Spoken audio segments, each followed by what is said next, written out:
많고가 차고 넘치게 하여 주시옵고 모든 필요한 것들에 흔들어 넘치도록 후인을러 채워 주시옵소서.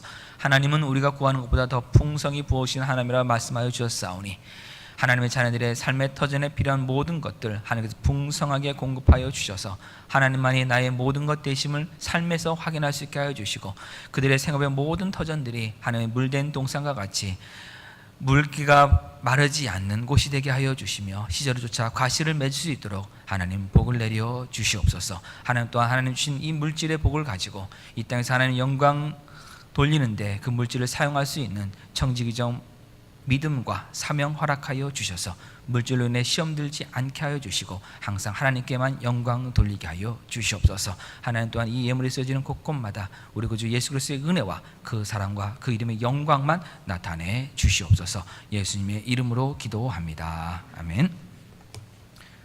우리 이 시간에 하나님 말씀 보도록 하겠습니다. 하나님 말씀은 누가복음 4장 31절부터 44절까지 말씀 다 같이 일어나셔서 함께 하나님 말씀 받도록 하겠습니다.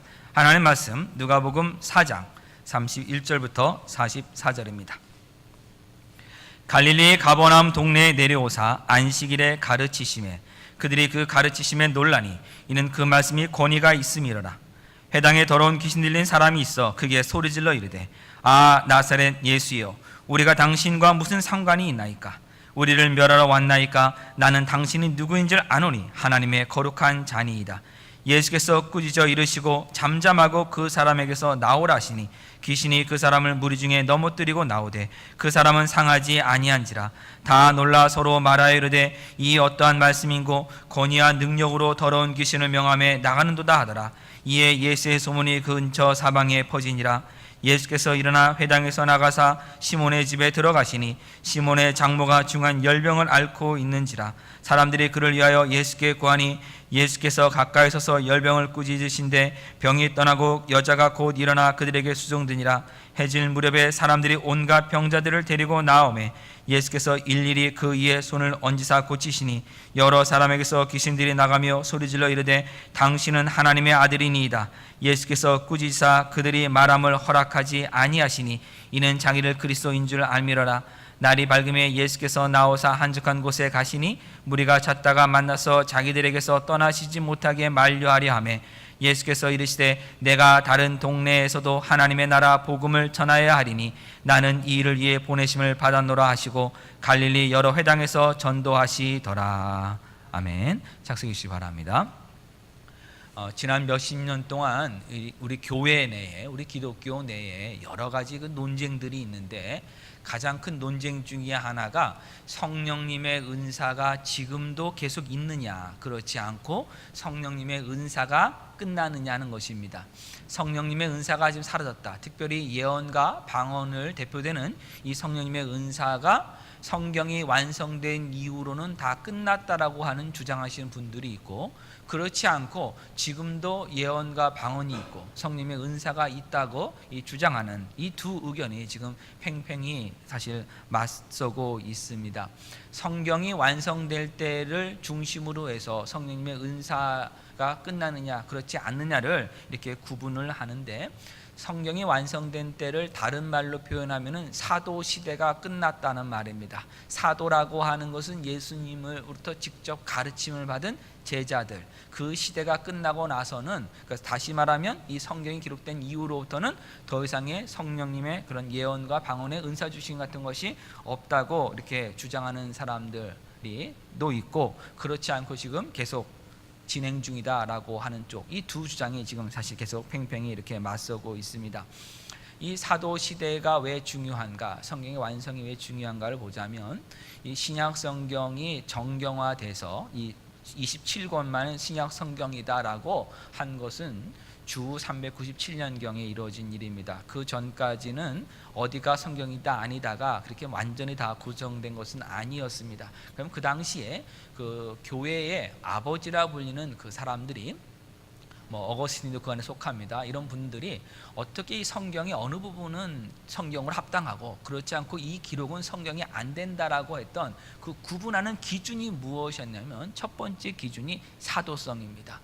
사도들이 기록한 것, 그러니까 사도가 확실히 기록한 것이 맞다. 그럼 예를 들면 요한복음은 사도 요한이 기록한 것이고, 또한 이렇게 뭐 로마서라든지 고린도전서는 사도 바울이 기록했기 때문에 당연히 성경에 들어와야 된다고 이야기를 한 것입니다. 그런가 하면 오늘 지금 우리가 살펴보고 있는 이 누가는 사도는 아닙니다만은 사도 바울을 따라다녔던 사람이고 사도 바울로부터 가르침 받던 사람이기 때문에 사도성이 있다고 여겨져서 마가복음과 누가복음도 이렇게 복음서 성경에 이렇게 들어와 있습니다. 그래서 이 사도성은 매우 중요합니다. 근데 오늘날 신사도 운동이라고 불리는 것이 있습니다.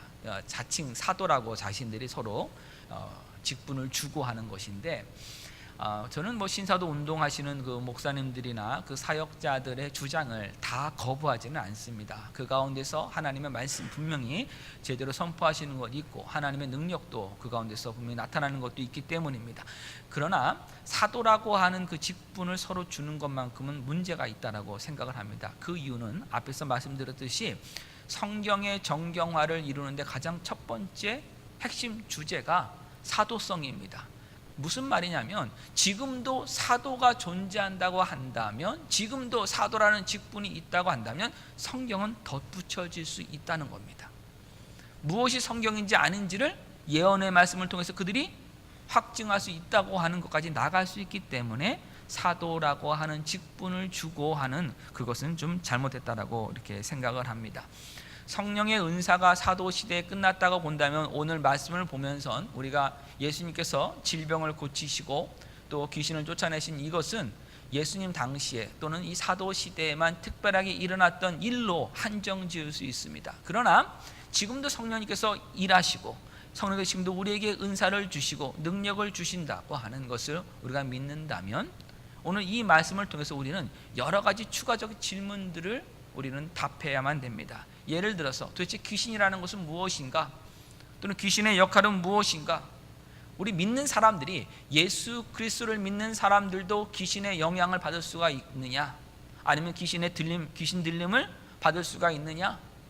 아니면 모든 그 병과 귀신과 관계는 무엇인가 같은 이런 추가적인 질문에 우리가 답을 해야만 합니다. 그런데 여러분, 이런 답을 하실 때 주의해야 할 점이 있습니다. 무엇인가 하면 성경이 말씀하는 것 이상으로 여러분들이 생각해서는 안 됩니다. 무슨 말이냐면은 지금 이 오늘 본문을 보면서도 성경이 말씀하는 것 이상의 것을 가지고 들어와서 이 본문을 해석하는서는 안 된다는 것입니다. 이 안에 분명히 귀신 쫓아내는 내용이 있습니다. 그러나 이것을 가지고 엉뚱한 대로 잘못 가서는 안 되는 것입니다. 그러면 저의 입장은 무엇인가를 한번 살짝 먼저 말씀을 드리고 오늘 본문을 들어가도록 하겠습니다. 과연 성령님의 은사가 지금도 있느냐? 네, 저는 지금도 있다고 믿습니다. 그리고 이 귀신의 역사도 마찬가지입니다. 여러분, 요한계시록을 보면은 마지막 때 더러운 영이 무정에 갈 때까지 분명히 더러운 영은 이 땅에서 강력하게 일할 것입니다. 그렇기 때문에 뭐 귀신을 쫓아낸다거나 이런 것에 대해서 우리가 부인할 수 없는 현실입니다. 그것은 우리가 분명하게 기억을 하고 이 말씀을 우리가 살펴봐야 됩니다. 31절부터 오늘은 좀 한 절 한 절 보면서, 가능한 한 한 절 한 절 보면서 설명을 드리겠습니다. 그래야 여러분들이 오해가 없을 수 있기 때문입니다. 31절 보면 갈릴리의 가버나움 동네에 내려오셨다라고 얘기를 합니다. 예수님의 지금 출발점은 지난 주에 살펴본 것처럼 14절부터 30절은 나사렛입니다. 그럼 나사렛에서 가버나움은 사실 가버나움에서 나사렛 그 위치는 어디냐? 가버나움을 중심으로 보자면 서남쪽에 이 나사렛이 있습니다. 다시 말하면 나사렛에서는 이 동북쪽으로 가야지만 가버나움이 있습니다. 우리는 보통 북쪽으로 간다고 하면 올라간다고 얘기를 하는데 성경이 내려간다고 얘기하는 것은 높이를 말하고 있는 것입니다. 나사렛 지역은 높은 지역에 있는 것이고 갈릴리 바닷가 근처에 있는 가버나움이기 때문에, 갈릴리 호수 근처에 있기 때문에 그 지역은 낮은 지역입니다. 그래서 내려갔다라고 이렇게 구체적으로 지금 이야기하고 있습니다. 그럼 이것을 왜 이렇게 그냥 가버나움 동네에 가셨다라고만 하셔도 될 텐데 왜 내려오셨다라고 얘기할까요? 그러니까 누가가 지금 이야기하고 있는 것은 이만큼 구체적으로 정확하게 기술하고 있음을 지금 보여주고 있는 것입니다. 그래서 이 31절 이후에 있는 이 말씀도 정확한 기록이라는 것을 우리는 분명히 기억하면서 읽으셔야 합니다. 가버나움 동네에 오셔서 안식일에 가르치셨습니다. 자, 이 안식일에 가르치셨다는 말을 우리말 성경을 보면 한 번만 가르쳤다고 볼 수 있는데 헬라어 원문을 보면은 반복해서 지속적으로 계속적으로 규칙적으로 가르쳤다는 그 뜻을 가지고 있습니다. 그래서 예수님이 안식일 한 번만 가버나움에 있는 회당에 들어가 가르치신 것이 아니라 안식일마다 여러 번 그 회당에 규칙적으로 가셨고 또한 규칙적으로 하나님 말씀을 가르치신 겁니다. 그들이 그 말씀을 가르치시면 놀라게 됩니다. 놀란 이유는 예수님의 말씀이 권위가 있었기 때문입니다. 자, 그러면 한번 여러분 생각해 보겠습니다. 예수님의 말씀의 권위는 도대체 무슨 말이냐? 우리가 권위가 있다고 하는 것, 어떤 말에 권위가 있다는 것은 스스로 뭔가를 다 할 수 있다는 겁니다. 예를 들어서 이렇습니다. 의료팀들이 만약에 어떤 환자가 왔을 때 진료를 합니다. 진단을 합니다. 그러다 보면은 어떤 일이 있냐면 가끔씩 의사 선생님께서 진단 방사선과의 그 방사선 기사입니다. 그분은 의학적인 어떤 의대를 나오신 분이 아니라 그냥 진단 방사선 전문 그 학위만 가지신 분이십니다. 한 2, 3년 공부하셔서 그 자격을 따신 분들이 많이 있습니다. 그러면 그분들하고 또 간호사분들하고 여러분들한테 이렇게 의견을 묻습니다. 이 사진이 지금 이런 증상인 것 같은데 어떤 생각을 가지고 있느냐. 그렇게 묻는 이유는 무엇인가 하면은 그 진단 방사선 기사분도 또는 간호사분도 수많은 사진을 찍었고 많이 보았기 때문에 나름대로 이 사진은 뭘 뜻한다고 하는 것을 나름 가지고 있습니다. 그래서 의사 선생님이 한번 확인하고 묻는 것입니다. 그러면 때로는 어떤 경우가 있냐면 의사 선생님보다 그런 사람들이 더 잘 찾아낼 때도 분명히 있는 것입니다. 그러나 아무리 그 사람들이 병이 무엇인지를 정확히 진단했다고 하더라도 무엇을 할 수 없냐면 처방을 할 수가 없습니다. 어떻게 처치할 것인가를 명할 수가 없습니다. 그거는 누구에게만 주어진 권위입니까? 의사 선생님에게만 주어진 권위입니다. 여러분, 이것이 권위입니다. 지금 예수님께서 말씀을 가르치시는데 다른 사람의 가르침과 달리 권위가 있다는 것은 무슨 말이냐면은 당시에 유대인의 회당에서 말씀 가르치는 것은 어떤 시간이냐면 어느 선생님, 어느 위대한 선생님이 이 말씀을 이렇게 해석하셨습니다. 이 선생님은 이렇게 해석하셨습니다. 라고 여러 가지 다른 사람들이 했던 것을 인용해서 종합해서 설명하는 것이 대부분이었기 때문입니다. 그러나 예수님은 이 말씀은 누가 한 것입니다를 이야기하지 않고 그냥 바로 말씀을 택하시고 말씀을 직접 가르치시고 설명하여 주셨습니다. 이것이 바로 예수님의 권위입니다. 그러니까 다른 사람이 필요 없는 것이 아니라 바로 직접 말씀하시는 겁니다. 이유가 무엇입니까? 아무리 위대한 선생님이라고 하더라도 위대한 학자라고 하더라도 하나님의 말씀을 그들이 만들어낼 수 있는 것은 아닙니다. 그들이 적어낼 수 있는 것도 아닙니다. 연구할 뿐입니다. 그러나 예수님은 말씀이신 하나님이십니다. 말씀이 육신이 되어 이 땅에 오신 하나님이십니다. 그렇기 때문에 이 말씀의 권위를 예수님께서 가지고 계십니다. 그 말씀의 권위가 말씀을 가르칠 때 그대로 드러난 것입니다. 그리고 예수님의 그 말씀의 권위는 단순히 가르침으로 우리의 지적인 만족을 주는 것에서만 이루어진 것이 아니라 실제적인 능력으로 나타났는데 그것이 33절 이후에 나오는 겁니다. 회당에 더러운 귀신 들린 사람이 있었습니다. 여러분, 이분은 좀 생각을 좀 깊게 해봐야 합니다. 여러분, 지금 이 날이 어떤 날입니까?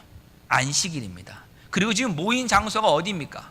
회당입니다. 안식일에 회당에 사람들이 모여 있었는데 그 가운데 귀신 들린 사람도 와 있었습니다. 그런데 아무도 그 사실을 알지 못했습니다. 예수님께서 말씀을 전하시고 그 말씀에 권위가 있기 때문에 귀신이 정체를 드러냈습니다.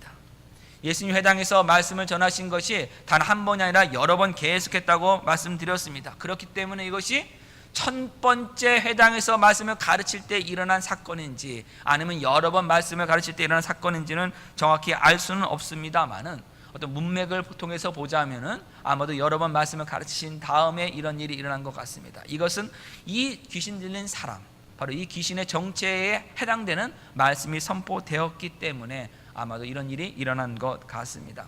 그런데 우리가 한번 생각해 이것입니다.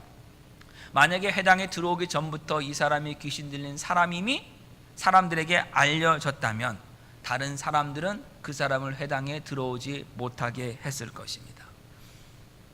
겉으로는 자신들과 아무 아무런 차이가 없는 멀쩡한 유대인입니다. 말도 다 제대로 하고 있습니다. 하나님 말씀 배우겠다고 온 것입니다. 그런데 실제로는 귀신 들린 사람이었습니다. 이것은 유대인들이 가지고 있는 그 자부심을 통째로 무너뜨리는 사건입니다. 왜 그렇습니까? 우리가 지난주에 나사렛 회당에서 예수님이 가르치셨을 때 이사야서 61장 1절과 2절 말씀이 오늘 너희 귀에 응하였다라고 이루어졌다라고 이야기했을 때 나사렛 회당에 있는 사람들이, 유대인들이 굉장히 분노했다라고, 그래서 예수님을 죽이려고 했다라고 우리가 살펴보았습니다. 그 사건을 통해서 우리가 확인한 것이 무엇입니까? 그들도, 나사렛 회당에 있는 그 유대인들도, 그 콧대 높은 유대인들도 이방인과 차이가 없이 그 영혼의 가난함, 하나님 앞에 내가 아무것도 할 수 없는 죄인임을 인정하고 나오지 않는다면 멸망받을 수밖에 없는 존재라는 것을 성경이 우리에게 알려준 사건이기 때문입니다. 마찬가지입니다. 지금 유대인의 회당에 말씀을 들어왔습니다. 네, 멀쩡합니다. 그러나 그도 지금 귀신이 들려 있습니다. 이방인과 차이가 없는 것입니다. 유대인들이 갖고 있는 그 모든 종교적 자부심들이 지금 아무 소용이 없음을 보여주고 있는 것입니다. 이때 예수님의 말씀을 전하실 때 다른 특별한 행동을 하시지 않았습니다. 일부러 내가 얼마나 능력이 있는가를 오늘 이 시간 확인시켜 주겠다. 저기에 어디쯤에 앉은 사람 일어나 보라고, 당신은 지금 귀신 들려있다고 이렇게 말하지 않으셨습니다. 귀신을 찾지도 않으셨고 귀신을 쫓으려고 하지도 않으셨습니다. 예수님이 하셨던 일은 무엇인가 하면 하나님 나라의 복음만을 선포하시고 가르치셨을 뿐입니다. 그러나 이렇게 하나님 나라의 복음, 하나님이 통치하시고 하나님이 다스리고 계심을 선포하고 거룩한 성령님의 능력으로 하나님의 말씀을 전하시고 그 말씀의 권위가 있자 더러운 귀신이 견디지 못하고 크게 소리를 지르기 시작했던 것입니다. 귀신이 크게 소리를 지는 이유를 보고 어떤 사람들은 사람들에게 두려움을 주기 위해서라고 이렇게 생각을 합니다만은 가장 근본적인 이유는 귀신이 무엇을 하는 존재인가입니다. 귀신이 왜 갑자기 소리를 이렇게 크게 질렀습니까? 이유가 무엇입니까? 그것은 자신의 정체가 지금 소리 지르면 드러나잖아요. 드러나면 결국은 쫓겨날 수밖에 없는 겁니다. 근데도 불구하고 왜 귀신이 지금 소리를 질렀다는 것입니다. 그 이유는 단 한 가지입니다. 무엇인가 하면 예수님의 가르치심을 방해하기 위해서입니다. 하나님 나라의 복음이 전파되는 것을 방해하기 위해서 귀신이 지금 소리를 지른 거예요. 한번 여러분 생각해 보십시오. 오늘날 우리가 한번 생각해 보세요. 안식일을 주일로 보고요, 회당을 한번 교회로 보고 한번 상상해 보십시오. 여러분, 만약에 이렇게 앞에서 설교하는 시간입니다. 주일날 여러분 예배하러 모였습니다. 앞에 설교하고 있는데 갑자기 회중들 가운데 한 사람이, 귀신 들렸던 사람이 막 소리를 막 지릅니다. 그러면 설교가 진행됩니까 안 됩니까? 잘 진행될 수가 없는 것입니다. 사람들은 그 사람을 보고 빼내려고 하기 때문에 예배가 지금 중단돼야 되는 것입니다. 말씀이 중단돼야 되는 것입니다. 귀신의 역할은 무엇입니까? 처음부터 끝까지 예수 그리스도를 대적하는 겁니다. 하나님 나라의 복음이 전파되는 것을 방해하는 것입니다. 소리를 지름으로 지금 그가 그 일을 하고 있는 것입니다. 소리를 지르며 한 말도 겉으로는 예수님에 대한 진리를 선포해 주는 것처럼 알려주고 있는 것처럼 보여지지만 실제로는 예수님의 사역을 방해하는 것입니다. 34절을 보니까 귀신이 이렇게 소리질러 얘기합니다. 나사렛 예수여, 우리가 당신과 무슨 상관이 있나이까? 자, 귀신이 입을 열어서 한 얘기가 뭐냐면 우리라고 얘기했습니다. 이제 나중에 누가 보면 뒷편에 가다 보면은 이 귀신이 우리라고 하는 이 단어가, 귀신이 얘기한 단어가 여러 귀신들이 모였기 때문에, 그러니까 귀신이 하나가 들어온 게 아니라 여러 귀신이 들어왔기 때문에 우리라고 표현하는 경우도 있습니다만은 여기서는 그렇게 봐서는 안 됩니다. 이유가 무엇인가 하면 34절에 우리가 당신과 무슨 상관이 있나이까? 우리를 멸하러 왔나이까? 나는 당신이 누구인 줄 아노니라고 해서 갑자기 우리에서 뭐로 바뀝니까? 나로 바뀌죠. 그럼 만약에 이것이 귀신이 여러 귀신이었다면 어떻게 되는 정상이겠습니까? 우리가 당신과 무슨 상관이 있나이까? 우리를 멸하러 왔나이까? 우리는 당신 누군지 아노니가 돼야 되는 겁니다. 근데 나는이라는 것은 귀신의 정체는 지금 하나입니다. 그런데 왜 우리라고 한 겁니까? 귀신 들린 사람과 귀신과 지금 거의 같은 처지에 있다는 겁니다. 거의 하나 있다는 겁니다. 한 통속이라는 거예요. 함께 지금 예수 그리스도를 거부하는 그 일을 하고 있다는 사실입니다. 그래서 지금 당신과 우리가 무슨 상관이 있나이까라고 이렇게 이야기를 하고 있습니다. 이걸 통해서 우리가 귀신의 존재를 또 알 수가 있습니다. 귀신의 일은 무엇입니까? 귀신은 예수님을 알지만 예수님과 관계를 가지지 않습니다. 예수님과의 관계가 올바르지 않습니다. 단지 예수님이 누구신지를 알 뿐입니다. 그리고 예수 그리스도를 대적하고 그 사역을 방해할 뿐입니다. 또한 우리를 멸하러 왔나이까? 네, 예수님께서 그들을 멸하러 오셨습니다. 그런데 이때 우리를 멸한단 말, 분명한 것은 귀신과 귀신 있는 사람을 함께 이야기하고 있는 것입니다. 무슨 말입니까? 예수여, 지금 만약에 나를 이 사람에게서 쫓아낸다면 나갈 때 내가 그냥 나가지 않을 겁니다. 나갈 때 이 귀신 들린 사람을 다치게 할 것입니다. 해하게 할 것입니다. 해야 될 것입니다. 멸망받게 할 것입니다라고 지금 예수님에게 협박 아닌 협박을 하고 있는 것입니다.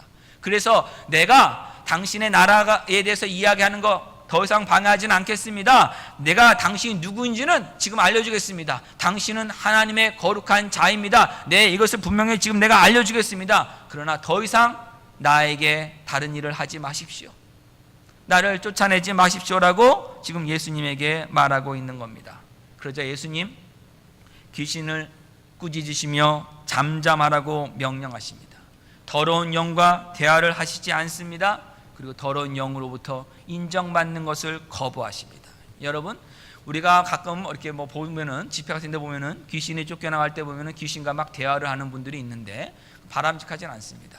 더러운 영과 많은 대화할 필요 없습니다. 더러운 영은 쫓아내면 되는 것입니다. 그리고 더러운 영으로부터 인정받으려는 것 여러분 거부하셔야 됩니다. 간혹 이런 이야기를 듣습니다.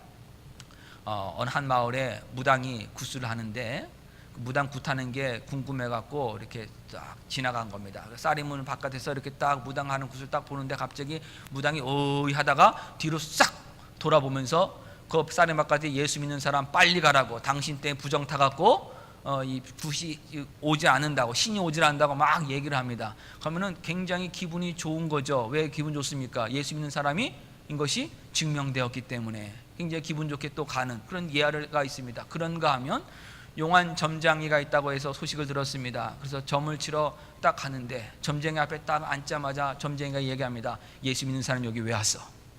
예수 믿는 사람들은 점이 맞지 않아. 예수님께나 기도해. 빨리 가. 근데 막 복채가 아깝지 않고 더 돈을 주고 싶은 거예요. 이유는 뭐냐면 구원의 확신을 점검받았기 때문입니다. 누구에게요? 점쟁이에게요. 그래서 그 이야기를 자기 믿는 사람들한테 구역 모임에 가서, 목장 모임에 가서 다 얘기를 합니다. 내가 이런 일이 있었는데 정말 그랬다고. 그거 끝나고 나면 사람들이 다 그 점쟁이한테 다 또 따라갑니다. 이유는요, 나도 구원받았는지 확인받고 싶어서.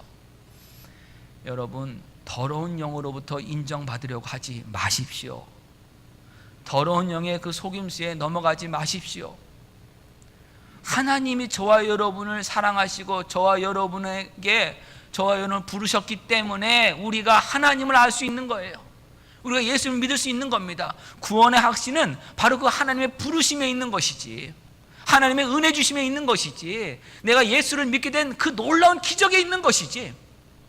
더러운 영이 너 예수 믿는 사람 여기 왜 왔어? 그것 때문에 우리 구원 확신 받는 거 아닙니다. 여러분, 어둠의 영의 소리에 넘어가지 마십시오. 더러운 것에 인정받으려고 하지 마십시오. 하나님의 일을 하는 사람들은요, 거룩함 가운데서 인정받아야 됩니다. 거룩한 하나님의 자녀로 살아가면서 거룩하신 하나님이 누구신지, 그 하나님이 어떻게 나를 통치하고 계시는지를 증거함을 통해서 성령의 거룩한 열매가 맺어져 가면서 우리가 구원의 확신을 점검받는 것이지, 더러운 영으로부터 인정받는 것은 절대 있어서는 안 되는 것입니다. 예수님 귀신에게 이렇게 잠잠히 하라고 명령하시면서 그 사람에게서 나오라고 이렇게 명령하셨습니다. 그러자 그 귀신이 그 사람을 무리들 중에서 넘어뜨리고 나왔습니다. 그런데 그 사람은 상하지 않았습니다. 갑자기 넘어진 것입니다. 그런데 상하지 않은 것입니다. 귀신이 뭐라고 얘기했다고요?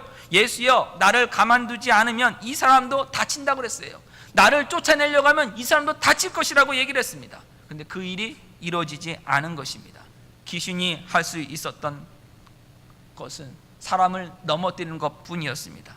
다치게 할 수 없었습니다. 예수님께서 그 모든 상황을 다스리고 계셨기 때문입니다. 예수님이 통치하고 계셨기 때문입니다. 예수님의 권위가 그 자리에 임했기 때문입니다.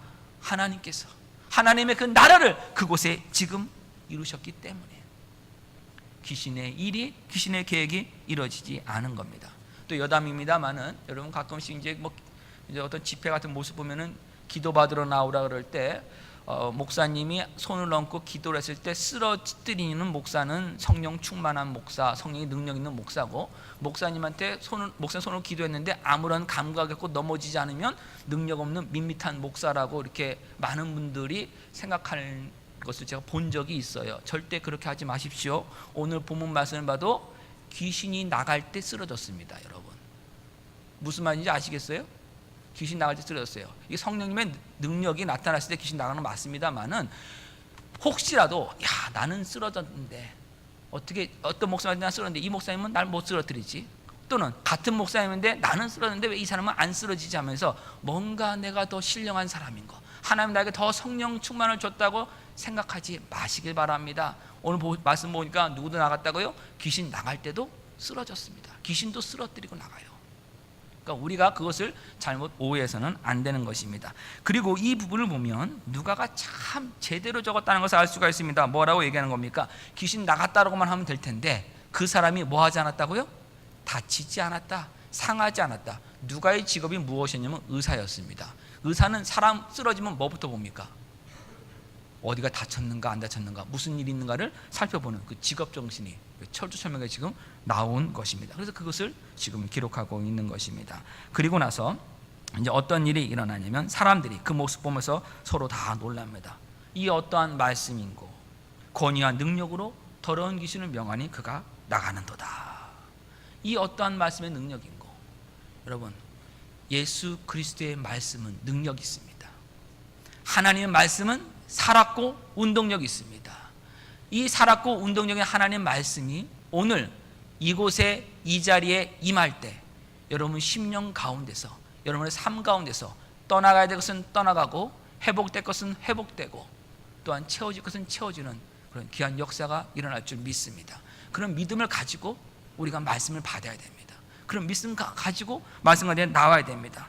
이 논란 가운데 있을 때 소문은 점점 퍼져갑니다. 38절에 예수께서 일어나 회당에서 나가셨다라고 합니다. 자, 일어나 나갔다는 말을 본다면 예수님이 뭐 하셨다는 겁니까? 앉아 계셨다는 겁니다. 우리 지난주 확인했습니다. 예수님 나사렛 회당에서 이사야서에 있는 그 말씀을 서서 읽으시고 이사야서의 그 말씀이 있던 두루마리 책을 덮으신 다음에 말씀을 맡은 자에게 넘겨주시고 자리에 앉으셔서 말씀을 가르치셨습니다. 그 말은 지금 예수님이 일어나서 회당에서 나가셨다는 말은 뭐냐면 계속해서 뭐 하셨다는 겁니까? 말씀을 가르쳤다는 거예요. 심지어 뭐 할 때도요, 귀신이 소리를 지를 때도 예수님은 어떤 사역을 하셨다는 겁니까? 말씀을 가르치는 사용하신 겁니다. 하나님 말씀만을 전하신 거예요. 그래서 그 말씀의 권위로 명령했을 때 귀신이 나간 겁니다. 그럼 이걸 통해서 지금 우리에게 알려준 건 무엇이냐면 질병이 고쳐지고 귀신이 쫓아나가고 하는 그런 일이 예수님 사역의 중심이 아니라 예수님 사역의 중심은 하나님 나라의 복음을 전하는 것이고, 질병이 고쳐지고 이런 귀신이 쫓아나가는 이런 놀라운 기적들은 그 일 가운데 하나님 나라의 복음이 임했음을, 그 말씀이 이루어지고 있음을 보여주는 증거이라는 사실을 지금 성경이 우리에게 강조하고 있는 것입니다. 그래서 예수님의 이걸 통해서 우리가 하나님의 말씀을 더 배우는 것을, 연구하는 것을, 말씀과 나가는 것을 더 열심히 해야만 합니다.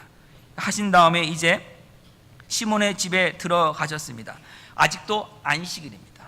아직도 안식일입니다. 안식일, 유대인들은 안식일에 회당에 가는데 보통 지금은 조금 바뀌었을 수도 있습니다만은 그 당시에는 자기 집에서 1000m 이상을 걸어서는 안 된다고 하는 그런 규칙을 가지고 있었습니다. 안식일에는. 그래서 1000m 이상을 걸어가면 안식일에도 일을 한다고 생각했기 때문에 유대인들은 회당을 중심으로 1000m 이내에다가 집을 짓고 이렇게 살았습니다. 자, 그래서 지금 아마도 이 시몬의 집도 그 회당에서 가까운 곳에 분명히 있었을 것입니다. 그 시몬의 집에 예수님이 가셨는데, 그러면 시몬이라는 사람이 누구냐? 바로 이제 다음 주에 살펴볼 누가복음 5장에 살펴볼 베드로입니다. 그러니까 베드로도 바로 회당에 와서 안식일을 지켰던 것입니다. 그리고 회당에서 이 끝나고 사건이 있은 다음에 바로 예수님을 모시고 지금 자기의 집으로 간 겁니다. 그러니까 베드로의 집에 왜 갔느냐는 것이죠. 베드로의 집에 가니까 시몬의 장모가 중한 열병을 앓고 있었습니다. 그러니까 장모를 고쳐달라고 지금 베드로가 데리고 갔다라고 우리가 볼 수가 있습니다. 갈 때 그냥 간 것이 아니라 마가복음 이 병행 본문을 보면 야고보, 요한과 함께 시몬과 또한 안드레가, 베드로의 동생인 안드레가 바로 이 집에 갔다, 베드로의 집에 갔다라고 성경이 기록되고 있습니다. 그러니까 다시 말하면 이 베드로는 자기의 친구들도 함께 초대해서 예수님을 모시고 집에 간 겁니다. 자, 여기서 우리가 한 가지 또 배워야 됩니다. 오늘 우리가 예수님 만나러 여기 왔습니다. 하나님 말씀 들으러 왔습니다. 집에 갈 때 여러분 누구랑 가시겠습니까? 여러분의 집에 누구랑 가시겠습니까? 회당에 나가실 때 누구랑 가시겠습니까?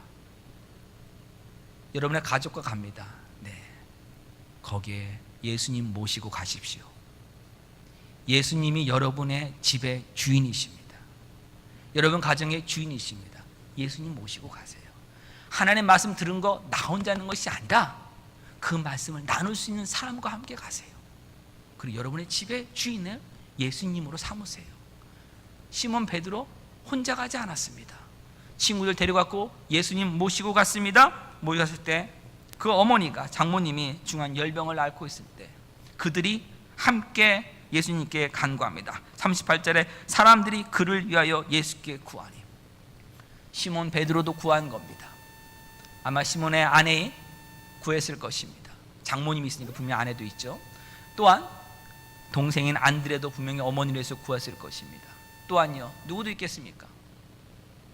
야고보와 요한도 구했을 것입니다. 그들이 함께 구합니다. 그러자 예수님께서 가까이 서서 열병을 꾸짖으신데 병이 떠나고 여자가 곧 일어나 그들에게 수종드니라 라고 했습니다. 예수님이 이제는 서서 열병을 꾸짖어 주셨습니다. 자, 여기서부터 이제 우리가 한 가지 생각해 볼 것이 있습니다.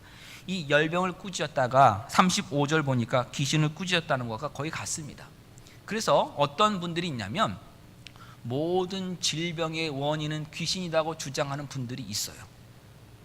있습니다, 여러분. 그러나 오늘 본문은 그것을 말하지 않습니다. 왜 말하지 않느냐를 보면, 만약에 그렇게 됐다면 귀신을 꾸짖으셨다고 성경은 분명하게 이야기하기 때문입니다. 누가복음 13장, 우리가 나중에 살펴볼 것이고 오늘 보지는 않겠습니다. 누가복음 13장에 보면은 회당에서 귀신 때문에 앓는 사람 고치시는 장면이 나옵니다. 예수님께서. 네, 분명 그때는 예수님 귀신을 쫓아내심으로써 그 병을 고쳐주십니다. 여기서는 그냥 열병을 꾸짖으신 겁니다. 이걸 보고 괜히 열병 귀신을 쫓았다 이렇게 하지 마십시오. 어떤 분들 보면은, 제가 이 신학교 처음 와갖고 청년부에서 이 목장을 인도하는데 우리 청년 중에 한 사람, 저보다 나이가 한 3살 정도 많았는데 교회 계단을 내려오다가 삐끗했어요. 삐끗. 근데 뭐라고 한 줄 아십니까? 저보고 전사님 기도해 주세요. 예? 예? 기도해야죠. 왜요? 삐끗했으니까. 아프지 말라고. 네, 다리를 삐게 하는 귀신이 잘 잡았대 지금요. 여러분, 이렇게 생각해서는 안 되는 거예요. 모든 질병의 원인을 귀신으로 넣는 것은, 여러분, 그건 안 됩니다. 왜 안 됩니까? 우리가 영적 전쟁을 이해할 때도 맨날 사탄과의 싸움을 이해할 때 뭐가 문제냐면요, 죄의 근본적인 우리는 우리 안에 있어요. 우리 안에 있는 거지 외부적인 것 때문에 우리가 죄 짓는 거 아닙니다. 우리를 유혹할 수는 있어요. 사탄이 우리를 유혹합니다. 미혹합니다. 우리를 깹니다. 우리를 누릅니다. 그러나 죄를 짓는 건 우리 안에서 시작되는 거예요. 그 책임은 그래서 우리가 지는 겁니다. 절대로 생각해서는 안 되는 겁니다. 여기서도요, 열병 귀신이라는 것은 절대 합당하지 않습니다. 마가복음 1장 29절 32절을 보면 예수님이 장모의 손을 잡아 일으키시니 열병이 떠나갔다라고 이렇게 분명하게 이야기를 하고 있습니다. 그리고 그 말씀 가운데 어떤 부분이 있냐면, 마가복음에 바로 그 부분이에요. 예수님이 모든 병과 귀신 들린 자들을 고치셨다라고 성경에 기록합니다. 그때 헬라어의 원문은 아주 특징이 있는데, 어떤 특징이 있냐면요, 여러분, 만약에 동일한 것을 얘기할 때는 묶어서 가루를 쳐서, 쉽게 말하자면 수학으로 말하면 괄호를 쳐서 앞에다가 관사를 하나만 집어넣습니다. 그래서 만약에 모든 병든 자, 똑같은 존재가 귀신 들린 자 같다면은 묶어서 관사를 하나만 써요, 앞에다가. 그런데 마가복음 1장의 그 헬라어 본문을 보면 어떻게 했냐면 모든 병든 자에도 관사 썼고요, 그리고 귀신 들린 자도 또 다른 관사를 하나 썼습니다. 다시 말하면 둘이 구별된다는 거예요. 이 질병이 어떤 것은 귀신 때문에 온 것도 있지만 그렇지 않고 그냥 일반적인 질병도 분명히 있기 때문입니다. 그래서 우리가 이것을 좀 구별할 줄 알아야지 이 말씀 보면서 잘못 오해해서는 안 되는 것입니다. 예수님께서 이제 이 열병을 꾸짖으시고 병을 고쳐주시자 여자가 일어나서 그들에게, 다시 말하면 같이 왔던 야고보와 또한 요한, 그리고 시몬과 자기 사위인 시몬과 또한 안드레, 그리고 예수님을 수종들었다라고 합니다. 섬겼다는 것입니다. 치유받았다면, 하나님의 역사가 일어났다면 섬기셔야 됩니다. 하나님을 섬기고 주 행자를 섬기는 대로 우리가 나타나야 됩니다. 은혜 받았다면 은혜 받은 증거로 하나님께 감사로 나와야 되고, 하나님을 섬기며 성도들을 섬기는 대로 나와야 됩니다. 어떤 사람들이 이런 분들이 있어요. 너무 아프시니까 하나님께 막 기도합니다. 하나님 고쳐만 주십시오. 하나님 고쳐만 주십시오. 그럼 제가 더 열심히 주님의 일을 하겠습니다. 하나님 고쳐주셨어요. 처음에 열심히 일합니다. 근데 얼마 지나니까 그동안 못 놓은 게 너무 억울합니다. 못 간 게 너무 억울해요. 놀러 다닙니다. 여러분, 이건 아닙니다. 하나님의 은혜를 안다면 그 은혜에 대해서 항상 감사로 나가야 되는 것입니다. 섬기로 나가야 되는 것입니다. 이제 해질 무렵 40절, 해질무렵 사람들이 온갖 병자들을 데리고 나오매라고 합니다. 이 해질무렵은 뭐냐면 안식일이 끝났다는 거예요. 이 안식일이 굉장히 길어진 겁니다. 예수님이 정말 아침부터 하나님의 말씀 전하시고 귀신 쫓아내시고 오후에는 또 이렇게 시몬의 장모의 병을 고쳐주셨습니다. 힘들게 하셨는데 안식일이 끝나자마자 어떤 일이 있었냐, 사람들이 온갖 병자들을 데리고 예수님께 나아옵니다. 이 말은 뭐냐면 안식일 동안에는 그들이 움직일 수가 없고, 또 안식일 동안 병 고침 받는 것 자체도 일을 하는 거라고 그들이 생각했기 때문에 그 자리에 못 나온 것이에요. 이것이 바로 무엇을 얘기하냐면 종교적 관습과 전통 때문에 하나님의 자녀로서 누려야 될 그 자유함을 누리지 못하고 있는 겁니다. 우리가 예를 들어서 이겁니다. 뭐 교회 옛날 이런 것이 많았습니다. 내 강대상에는 누구만 올라가야 됩니다. 뒤에 있는 뭐 십자가를 바라볼 때는 어떻게 해야 됩니다. 뭐 이런 여러 가지 있었습니다. 근데 성경에 없는 겁니다. 그러나 잘못하면 그것이 우리의 삶을 족쇄처럼 묶어놓을 때가 있는 것입니다. 지금 이들이 종교적인 그런 관습과 전통에 묶여서 그들이 아픈데도 불구하고, 지금 예수 그리스도의 치유하심에도 불구하고 예수님께 못 나온 것이에요. 한번 보겠습니다. 저와 여러분이 정말 힘든 일이 있고 아픈 부분이 있고 어려운 부분이 있어요. 근데 못 나가겠습니다, 예수님께. 왜요? 내 삶이 혹시 부끄러워서, 내 삶에 허물이 있는 것 같아서 예수님 내 못 나가겠습니다. 여러분, 그거는 종교적 관심에 묶인 사람과 똑같은 모습입니다. 예수님만이 나의 치유자이십니다. 나를 치료할 수 있습니다. 예수님만이 나를 도와줄 수 있습니다. 예수님께 나오셔야 합니다. 바로 나오셔야 됩니다. 다른 핑계를 가지고 내가 이래서 못 나간다고 여러분 스스로 묶어서는 안 되는 것입니다. 예수님, 이렇게 아직도 종교적 관습에 묶여있는 이 사람들이 나오셨는데도 어떻게 하셨습니까? 친히 손을 일일이 다 얹으시고 안수하여 치유하여 주셨습니다. 이게 예수님 사랑입니다. 예수님께 나아가면 예수님 만나주십니다. 내 생각에는 아닌 것 같다라고, 이렇게는 못 나간다고 생각하는 거 있다면 여러분 지금 다 내려놓으시고 예수님께 나아가십시오. 예수님 기다리고 계십니다. 예수님은 포로된 자를 자유케 하시고 눈먼 자를 다시 보게 하고 눌린 자를 자유케 하시기 위해서 오신 분이라고 선포하셨고, 그 말씀이 듣는 너희들의 귀에 이루어졌다라고 분명히 말씀하여 주셨습니다.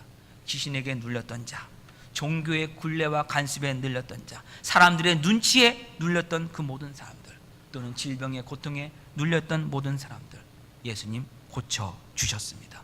예수님께 나아갔을 때 예수님께서 말씀의 권위로서, 말씀의 능력으로서 치유하여 주셨습니다. 그런 가운데 41절에 여러 사람에게서 귀신들이 나갔다라고 합니다. 무엇을 말하고 있는 것입니까? 다 귀신 들린 사람이었다는 겁니까? 아닙니다. 육체적 질병과 귀신 들림을 구분하라는 것입니다. 몇몇 사람들은 귀신 때문에 아픈 사람들이 분명히 그 가운데 있었다는 것입니다. 그러나 모든 병의 원인이 귀신이라고 말하는 것은 잘못된 것입니다. 성경을 넘어가서는 절대 안 되는 것입니다. 병을 고칠 때 이 귀신이 또 떠나가면서 그냥 떠나가지 않고 또 소리를 지릅니다. 소리를 지른 내용을 보니까 당신은 하나님의 아들입니다 라고 합니다. 이 말씀 맞습니까? 틀립니까? 예수님 하나님의 아들인 거 맞습니까? 틀립니까? 맞습니다. 귀신이 지금 이해한 건 맞습니다. 그런데 예수님 뭐라고 그러냐면 그리스도인 줄 알고 그것을 밝히려고 하는데 말하지 못하게 합니다. 아직 때가 아니기 때문에 예수님이 말리신 것도 있지만 귀신이 잘못된 정보만을 주기 때문에 예수님이 하지 못하도록 하셨습니다.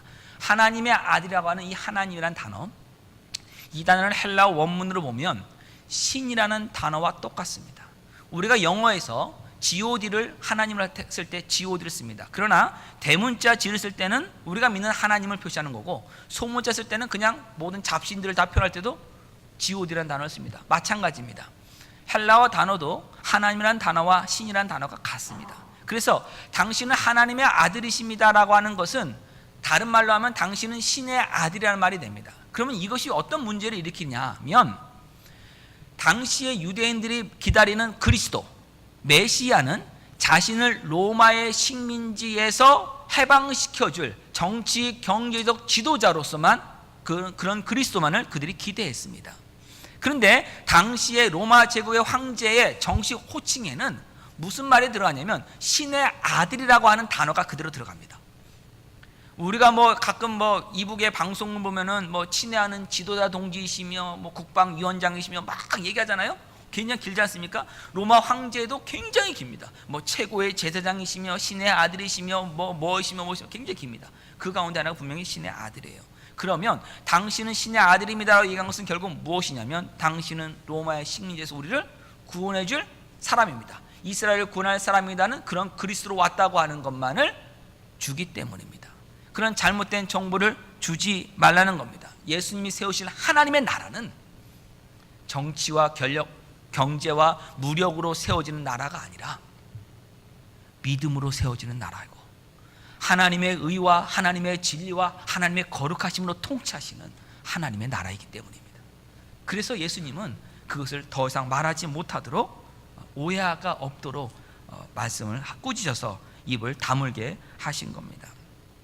그래서 그 다음에 날이 이제 밝았습니다. 42절에 예수께서 나오사 한적한 곳에 가시니 무리가 찾으며, 그러니까 밤새 많은 환자들을 고치신 겁니다.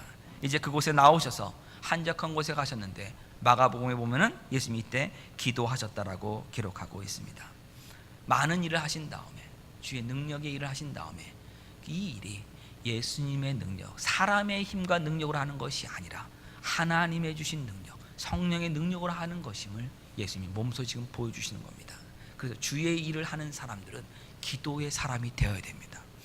여러분, 주님의 몸된 교회를 섬기실 때 일하시는 것만 신경 쓰지 마시고 기도하십시오. 기도하시면서 여러분 일하셔야 됩니다. 기도 없이 일한다면 그것은 여러분의 능력이 나타나는 겁니다. 여러분의 지혜가 나타나는 겁니다. 기도하십시오. 기도하셔야 합니다. 예수님 그 일 하신 다음에 기도하러 가셨습니다. 사람들은 예수님 찾아 나왔습니다. 나와서 이곳을 떠나지 말라라고 얘기합니다. 왜 떠나지 말라라고 그들이 만류했을까요?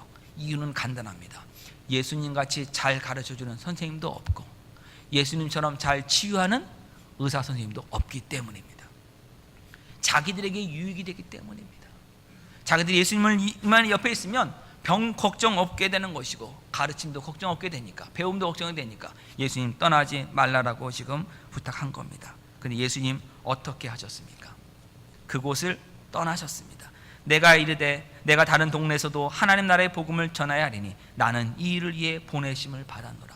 예수님의 사명은 하나님의 나라의 복음을 방방곡곡에 전하는 것, 그것이 예수님이 오신 이유입니다. 하나님 보내신 이유입니다.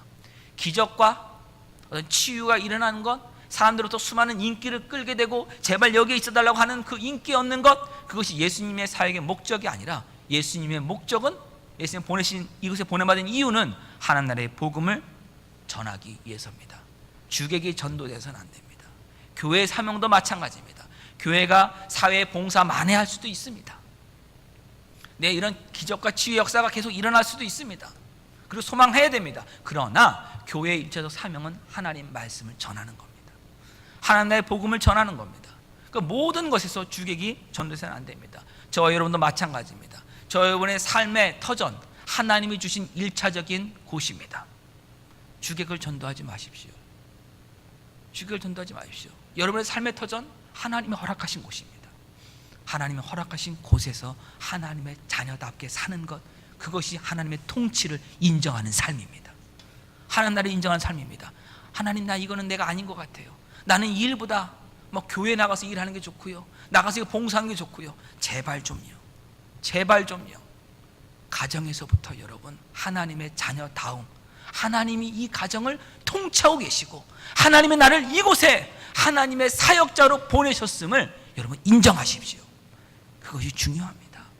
그것이 중요합니다. 멀리 가려고 하지 마세요. 내가 있는 곳에서 해야 합니다. 가버나움 사람들은 그냥 살짝 보면은 나사렛 사람들보다 조금 나아 보입니다. 그러나 본질은 그들도 같았습니다. 기적만을 바라봤습니다. 하나님 나라의 복음과 예수 그리스도를 믿지 않았습니다. 예수님, 네, 붙들었습니다. 나사렛 사람들은 예수님 붙들지 않고 죽이려고 했는데 그들은 붙들었습니다. 그러나 그 붙든 이유도 그들에게 이익이 되기 때문이었습니다. 실력 좋은 선생님이었고 실력 좋은 의사였기 때문에 붙든 것이지, 하나님 나라의 복음을 믿기 위해서, 붙들기 위해서 그들이 예수님 붙든 것 아닙니다. 실제로 마태복음 11장 20절 이하로 가보면 예수님이 이렇게 말씀하십니다. 가버나움아, 가버나움아, 만약에 너희 가운데 행했던 그 많은 권능, 그 많은 기적을 소돔에서 행했더라면 소돔은 멸망하지 않았을 거라고 예수님 말씀하셨습니다. 결국 가버나움 사람들이 뭔만을 바랐다는 겁니까? 기적만을 바란 겁니다. 자기들의 이익만을 바란 것이지 하나님 나라의 복음을 믿지 않은 것입니다. 하나님 나라의 복음이 무엇입니까? 저와 여러분이 영원히 멸망할 수밖에 없는 하나님을 거역한 죄인이었다는 것입니다. 근데 하나님께서 이 죄로 영원히 멸망할 수밖에 없는 저희들을 불쌍히 여기시고 사랑하여 주셔서 독생자 예수 그리스도를 보내시고 십자가에 죽기까지 우리를 향한 그 하나님의 사랑을 나타내 주시고 예수 그리스도의 십자가 대속의 죽음을 하나님께서 받아주셔서 우리를 용서해 주신, 그것이 바로 하나님 나라의 복음입니다. 이 하나님의 복음 앞에 우리가 것은 무엇입니까? 하나님, 나는 예수 그리스도가 없으면 하나님께 갈 수 없는 존재입니다. 나는 예수 그리스도의 대속의 죽음이 없으면 하나님 앞에 설 수 없는 존재입니다. 내가 회당에 나가 있고, 내가 교회에 나와 있고, 내가 예배 드리고 있고, 내가 찬송하고 있고, 말씀을 공부하고 있다고 하더라도 정말 내가 예수 그리스도와 아무런 상관이 없는 사람이 될 수 있음을 아는 사람은 하나님 나라의 복음을 믿는 사람입니다. 여러분, 지금 예수님과 어떤 관계에 있습니까? 안식일의 회당에 유대인들도 나왔습니다. 가버나움 사람들도 다 나왔습니다. 그러나 귀신 들린 자의 입을 통해서 그들의 고백은 무엇입니까? 예수여, 당신과 우리가 무슨 상관이 있나이까? 혹시 여러분 그렇지 않습니까? 여러분, 예수님 어떤 분으로 믿고 지금 이 자리에 나와 있습니까? 좋은 말씀 많은데요, 이웃을 사랑하고 섬기고 하자는 좋은 말씀 참 많은데요, 때로는 손해보더라도 정말 이렇게 사랑을 베풀자는 정말 좋은 말씀, 이런 말씀 많은데요, 예수께 나가면 예수님이 이렇게 기적을 베풀어 주시는데요, 모든 문제를 해결해 주시는데요, 귀신도 쫓겨나가고 병도 다 고침받는데요, 예수님에 관해서 여러분이 아시는 것, 그것으로 여러분 끝나서는 안 됩니다. 예수님을 여러분의 인생의 구주로 영접하셔야 합니다. 그것이 하나님의 복음을 아는 사람들입니다. 귀신들도 예수님에 대해서 알았습니다. 그리고 떠들었습니다. 그리고 소리 질렀습니다. 그러나 그들은 예수님과 아무런 상관이 없었습니다. 저와 여러분도 마찬가지입니다. 아무리 예수 그리스도에 대해서 얘기하라고 아무리 떠든다고 하더라도 내가 예수 그리스도의 대속의 죽음이 없으면 영원히 멸망받을 수밖에 없는 하나님을 거역한 죄인이었음을 인정하지 않는다면 예수님과 아무런 상관이 없는 사람들입니다. 오늘 이 시간 예수님께서 우리에게 말씀하여 주십니다. 너희는 나와 어떤 상관이 있느냐? 너희가 믿고 있는 나는 누구냐고 예수님이 저와 여러분에게 묻고 계십니다. 예수님의 말씀이 선포됐을 때 그 말씀을 온전히 붙들고 온전히 순종하는 섬김의 자리에 나아갈 때 예수 그리스도께서 우리의 주님이심이 증거되는 겁니다. 우리들의 삶의 거룩함을 통해서, 거룩해져가는 그 변화의 삶을 통해서 하나님의 거룩하신 통치가 임했음이 증거되는 것입니다. 악한 영의 소리에, 악한 영의 인정에 넘어가지 마시고, 두려워하지 마시고, 예수 그리스도의 능력의 말씀 여러분의 삶 가운데서 그대로 인정하시길 바랍니다. 오늘 예배를 마치고 집으로 갈 때 혼자 가지 마십시오. 예수님과 함께 가십시오. 예수님의 주인 되심 앞에 온전히 순종하며 가십시오. 여러분이 있는 그곳에 예수님의 통치가 나타날 것입니다. 예수님의 이름으로 기도합니다. 하나님, 오늘 이 시간 우리에게 주신 말씀을 참으로 감사합니다. 주의 권세와 주의 통치와 주의 다스리심, 하나님 말씀의 권세가 오늘 이곳에 이루어졌음을 믿음으로 고백합니다. 하나님, 회복되어야 될 것 회복되게 하여 주시고, 치유받을 때 치유받게 하여 주시며, 떠나가야 될 것 떠나보내 주시고, 오직 우리들의 심령의 중심이 하나님 말씀 앞에 온전히 무릎 꿇고 예수 그리스도의 주님 되심을 붙들고 나가는 이 시간 되게 하여 주셔서 저희 삶에 이루어진 하나님 나라의 복음을 온 세상에 증거하는 귀한 하나님의 자녀 되게 하여 주시옵소서. 예수님의 이름으로 기도합니다. 아멘. 우리 다 같이 일어나셔서 우리 모자 앞에 모였네 함께 찬양하시고 마치겠습니다.